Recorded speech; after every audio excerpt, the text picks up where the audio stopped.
여호와께서 모세에게 말씀하여 이르시되 이스라엘 자손에게 명령하여 모든 나병 환자와 유출증이 있는 자와 죽음으로 부정하게 된 자를 다 진영 밖으로 내보내되 남녀를 막론하고 다 진영 밖으로 내보내어 그들이 진영을 더럽히게 하지 말라. 내가 그 진영 가운데 거하느니라 하시매 이스라엘 자손이 그같이 행하여 그들을 진영 밖으로 내보냈으니 곧 여호와께서 모세에게 이르신 대로 이스라엘 자손이 행하였더라. 여호와께서 모세에게 말씀하여 이르시되 이스라엘 자손에게 이르라. 남자나 여자나 사람들이 범하는 죄를 범하여 여호와께 거역함으로 죄를 지으면 그 지은 죄를 자복하고 그 죄값을 온전히 갚되 5분의 1을 더하여 그가 죄를 지었던 그 사람에게 돌려줄 것이요 만일 죄값을 받을 만한 친척이 없으면 그 죄값을 여호와께 드려 제사장에게로 돌릴 것이니 이는 그를 위하여 속죄할 속죄의 순양과 함께 돌릴 것이니라. 이스라엘 자손이 거제로 제사장에게 가져오는 모든 성물은 그의 것이 될 것이라. 각 사람이 구별한 물건은 그의 것이 되나니 누구든지 제사장에게 주는 것은 그의 것이 되느니라. 오늘 본문의 내용을 보면요, 하나님은 모든 나병 환자, 유출증 환자, 또 죽음으로 부정하게 된 자는 진영 밖으로 내보내 진영을 더럽히지 말라고 말씀하십니다. 또 하나님께 거역해 죄를 지은 자는 죄를 자복하고 5분의 1을 더해 죄값을 보상하고 속죄제를 드려야 한다, 이렇게 말씀하시고요. 또 백성이 거제로 제사장에게 가져오는 성물은 제사장의 것이 된다라고 이야기하는 내용이 오늘 본문의 내용입니다. 오늘 이 본문을 통해서 우리가 좀 살펴볼 게 있어요. 거룩함을 지키는 공동체, 또 어떻게 회복을 이룰까 하는 부분입니다. 신앙 공동체가 무너지는 진짜 이유가 무엇일까 고민을 해볼 필요가 있어요. 우리가 가끔씩 교회 아니면 교회 공동체는 아니면 또 가정 또 사회가 깨어지는 것들을 경험을 하게 됩니다. 원인은 다양해 보입니다. 외적인 갈등이 있어서 깨질 때가 있죠. 또 때로는 오해와 또 상처들 때문에 깨질 수가 있어요. 그런데 조금 더 근본적으로 안으로 들어가다 보면요, 공동체가 깨지는 이유가 있어요. 그 이유가 뭐냐면 기준이 무너질 때 깨집니다. 그러니까 거룩함, 또 다른 말로 표현하면 신앙적으로 얘기하면요, 거룩함이 상실이 될 때 교회 공동체는 무너지게 되어 있어요. 또 회복을 위한 책임을 회피할 때, 그러니까 죄를 지었는데 그에 대한 대가를 정당하게 받고 또 보상을 받을 때 문제가 없는데 그것이 문제가 생기면 공동체는 무너지게 됩니다. 그래서 제가 옛날에 들었던 교양 과목 중에 하나가 있었어요. 그 중에 하나, 거기에서 가장 강조하는 게 사회가 무너지는 마지막 단계가 무엇이냐라고 물어볼 때 법이 제대로 통치되지 않을 때, 그러니까 죄 지은 사람이 죄값을 치르지 않고 억울한 일을 당할 때 그게 사회가 가장 마지막으로 되어지는 일이다, 이렇게 표현을 했어요. 제가 보기에 그것도 맞는 것 같아요. 힘이 있으면 문제가 없고 또 힘이 없으면 문제가 되는 사회가 마지막 사회인 거죠. 자, 오늘 본문에 보면요, 하나님께서 공동체를 어떻게 회복을 시키는가, 또 어떤 걸 중요하게 여기는가가 나오는데요. 2절하고 3절을 한번 보십시오. 2절하고 3절에 보면 하나님이 이렇게 명령을 하세요. 모든 나병 환자와 유출증이 있는 자와 죽음으로 부정하게 된 자를 다 진영 밖으로 내보내되, 그렇게 표현해요. 그 다음에 좀 뒤로 가면요, 그들이 진영을 더럽히게 하지 말라. 내가 그 진영 가운데 거하느니라, 이렇게 말씀을 하세요.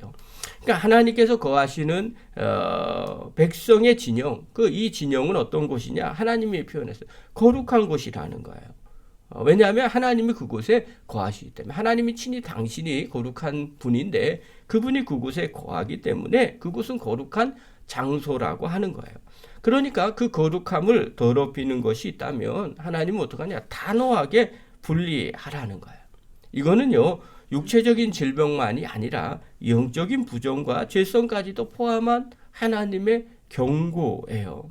하나님이 왜 이렇게까지 하실까? 어저께 말씀을 묵상하는데 그런 생각이 들었어요. 도대체 이렇게까지 할 필요 있을까? 그런데 하나님은요, 이렇게까지 아주 단호하게 강조를 하세요. 왜냐하면 하나님은 이 거룩함이 깨지면 공동체가 무너지기 때문에 그렇습니다. 이스라엘 백성들은요, 신앙의 공동체예요. 하나님 중심으로 모여있는 공동체인데, 하나님의 이 거룩함이 무너지면 공동체 자체가 무너지게 되더라는 거예요. 여러분 생각 한번 해보십시오. 공동체의 영적인 능력이 어디에서 오겠어요? 신앙 공동체의 영적인 능력은요, 다른 곳에서 오는 것이 아닙니다. 바로 거룩함에서 옵니다. 우리가 평양 대부흥도 마찬가지죠. 부흥의 역사는요, 항상 회개부터 시작을 합니다. 그리고 거룩함이 회복될 때 하나님의 역사는 나타납니다. 그래서 이 거룩함으로부터 오는데요. 이 거룩함은 반드시 회개와 정결을 중요하게 여깁니다. 왜냐하면 회개하고 정결함이 없으면 하나님은 그곳에서 떠나시기 때문에 그렇습니다. 그러므로 사랑하는 성도 여러분, 늘 마음 가운데 새기십시오. 하나님이 계신 공동체, 우리 마음에 성령님이 거하시는 성령의 전인 우리도 마찬가지죠. 하나님이 계신 이 몸, 또 이 공동체, 또 이 교회, 이 가정, 이것은요, 거룩함을 최우선으로 삼으셔야 됩니다. 그래야만 하나님이 그 안에 거하시고 역사하십니다. 자, 그렇다면요, 하나님은요, 다시 이 죄를 지은 사람들이 회복할 수 있는 길을 명확하게 제시를 해줘요. 본문에 보니까요, 6절하고 7절 한번 보십시오. 6절, 7절에 보니까 남자나 여자나 사람들이 범하는 죄를 범하여 여호와께 거역함으로 죄를 지으면, 이렇게 얘기하죠. 하나님께 죄를 지으면 어떡하느냐? 그 지은 죄를 자복하고, 첫 번째입니다. 죄를 자복하라는 거예요. 그 다음에 두 번째, 그 죄값을 온전히 갚되 5분의 1을 더하여 돌려줄 것이요. 그렇게 얘기합니다. 손해에 대한 배상을 얘기를 하는 거죠. 그리고 난 뒤에 속죄의 제사를 드리라고 합니다. 자, 이렇게 세 가지의 명확한 방법을 이야기했어요. 죄를 자복하라. 그 다음에 손해에 대한 배상을 해라. 원금의 5분의 1을 더해 주라는 겁니다. 그리고 속죄의 제사를 드리라는 거예요. 여러분, 이게 회복하는 길이에요. 우리가 신앙생활 하면서요, 회개를 어떻게 할까? 사람들이 막 이야기를 해요. 입으로 시인하면 하나님이 다 들어주신다는 거예요. 근데 지금의 생각과 성경에 나와 있는 말과는 다릅니다. 그때는요, 남아이른 중천금이에요. 말 한마디가 곧 그의 마음 그대로 고백하는 거였어요. 그리고 말을 진짜로 하면 그렇게 사람이 바꿨어요. 근데 지금은 어떻게 해요? 말로만 너무 쉽게 주님 용서해 주세요. 그리고 끝입니다. 그런데요, 진정한 회복은 말로만이 아닙니다. 책임을 지는 태도에서 시작을 합니다. 사랑하는 성도 여러분, 회개는요, 그냥 고백하는 것만이 아닙니다. 행동을 포함하는 겁니다. 피해 회복과 책임 있는 태도 없이는요, 진정한 용서가 일어날 수가 없습니다. 그러므로 공동체는요, 회복을 책임지는 사람들을 통해서 살아나게 됩니다. 하나님은 분명하게 그걸 가르쳐 주시죠. 그렇다면 왜 하나님이 회복을 하게끔 길을 가르쳐 주실까요? 하나님은요, 공의와 회복이 함께 있는 공동체를 기뻐하기 때문에 그렇습니다. 민수기 5장 8절부터 10절을 보면요, 이렇게 나와요. 내용이 보면 받은 자가 없으면 그 값을 여호와께 드려 제사장에게 돌릴 것이요. 또 그렇게 이야기하죠. 이는 그를 위하여 속죄할 순양과 함께 돌릴 것이니라. 이렇게 표현을 합니다. 배상할 사람들이 없다 할지라도 그 손해를 반드시 하나님 앞에 돌리라는 겁니다. 이는요, 죄에 대한 책임을 끝까지 지라는 거예요. 사람에게 지지 못하면, 배상하지 못하면 그거를 하나님 앞에 다시 돌려드리라고까지 이야기를 하는 거예요. 그렇게까지 하는 이유는 다른 것이 아니죠. 책임은 끝까지 지라는 겁니다. 말로만 해서 안 된다는 것을 말해주는 겁니다. 사랑하는 성도 여러분, 주님께서 왜 이렇게까지 계속해서 길을 명확하게 말씀하실까요?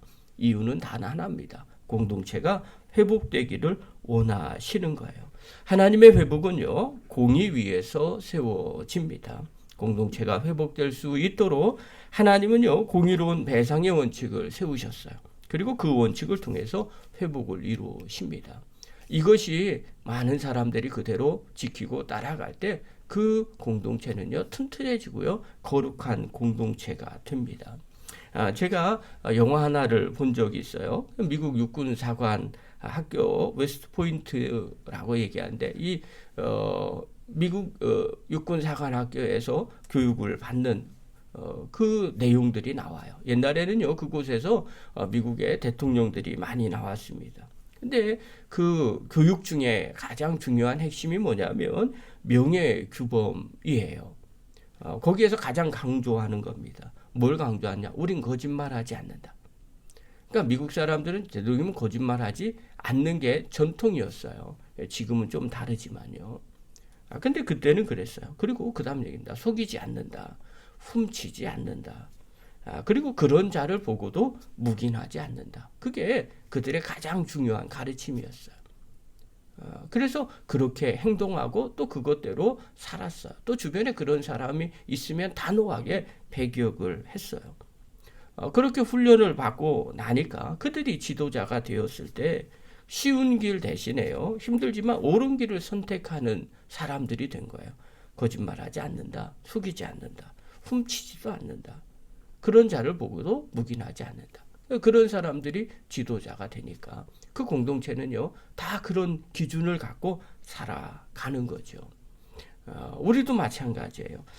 공동체를 살리는 지도자 또 신앙인은요 늘 마음 가운데 새기셔야 돼요. 거룩함과 책임 원칙, 책임의 원칙 사이에 서 있어야 돼요. 늘 거룩함을 추구해야 되고요. 또 잘못한 거에 대한 그 책임을 반드시 지키도록 그리고 행동을 해야 된다는 거죠. 그래야만 거룩한 공동체를 만들 수 있게 됩니다. 사랑하는 성도 여러분, 오늘 우리가 꼭 붙잡아야 될 메시지는 다른 것 아닙니다. 거룩함은 공동체의 생명이라는 사실입니다. 그리고 혹여나 죄를 지었습니까? 아니면 잘못을 합니까? 그러면 그것을 회복할 수 있는 길은 책임을 지는 것에서부터 시작을 한다는 겁니다. 사랑하는 성도 여러분, 하나님은요 우리가 거룩한 공동체를 이루기를 원하시고요. 또 회복 불가능한 관계마저 책임과 배상을 통해서 다시 회복하기를 원하시는 하나님이십니다. 저와 여러분 오늘 하루 마음 가운데 새기시고요. 이 거룩함을 이루는 공동체 그리고 날마다 회복을 이루어 나가는 믿음의 거룩한 성도들 되기를 간절히 축원합니다.